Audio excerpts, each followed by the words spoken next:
معنوي لحاظ نه د دې قیمت تر ټولو د دنیا کې چې څومره شیان دي دې نه لوړ نه په هیواد کې د مطالعې د دود او فکر جوړونې په موخه د یو خوستي ځوان داسې هڅه چې بې سارې ده د سړک له غاړې نیولې تر پارک او په ټوله کې په هغه ګڼ مېشته عامه ځایونو کې چې خلک پکې د انتظار شیبې رالنډوي نقیب الله ځلان چې په خوست کې د نورو بېلابېلو مدني او خیریه فعالیتونو ترڅنګ یې د کتاب او مطالعې د دود په موخه په عامه ځایونو کې د کوچنیو کتابتونونو د جوړېدو لړۍ روانه ساتلې د نوموړي په وینا چې د هیوادوالو د فکري رغونې لپاره یې تر اوسه په خوست پکتیا او لوګر کې لسګونه کوچني عامه کتابتونونه جوړ کړي نه تنها په خوست کې بلکې پکتیا او لوګر کې یاد فعالیتونه ترسره کړي دي یوازینی هدف هم دغه دی چې ټولنه په فکري لحاظ وروزل شي هغه ځوانان چې د دوی مطالعې سره شوق لري هغوی دپاره موږ وړیا ډول کتابونه ورکوو په خوست کې تقریبا که ووایم دا به شپېته کتابتون کوچنی یو کوچنی کتابتون تقریبا شپېته اویا کتابونه لري جوړ کړي دي چې په بېلابېلو برخو کې په هوټل کې کتابتون جوړ کړی دی په پارک کې کتابتون جوړ کړی دی د ډاکټر په انتظار کې کتابتون جوړ کړی دی همداشان په حمام ساکوا کې کتابتون جوړ کړی دی د هغې سره په څنګ کې پکتیا ولایت کې تقریبا شپږ کتابتونونه جوړ کړي دي ځلان وایي چې د هیوادونو پرمختګ په پوهه او کتاب پورې تړلې خبره ده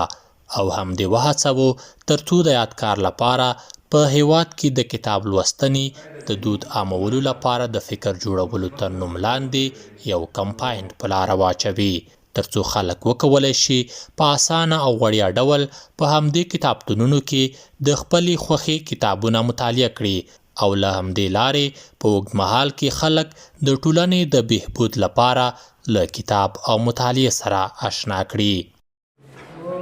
د کتابتون جوړول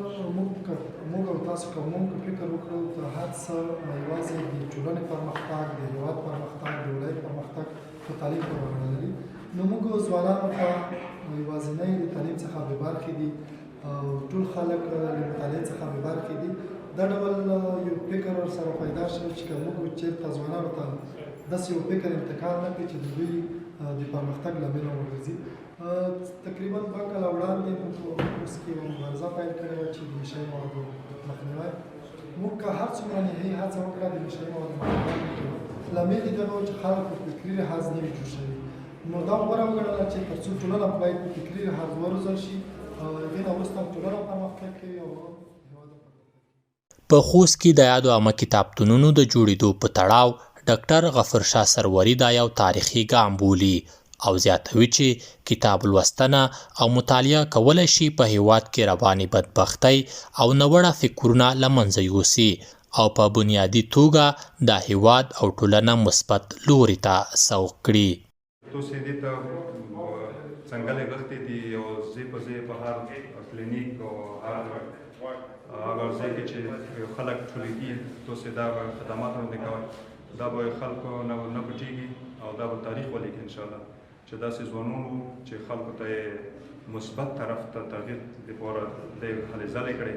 بدون د کوم مادي او معنوي هغه نه بیا په د اوس شرایطو کې چې خلک ډېر ناامیده دي دا خو سړی باید پټ نه کړي او انشاءالله دا به ډېر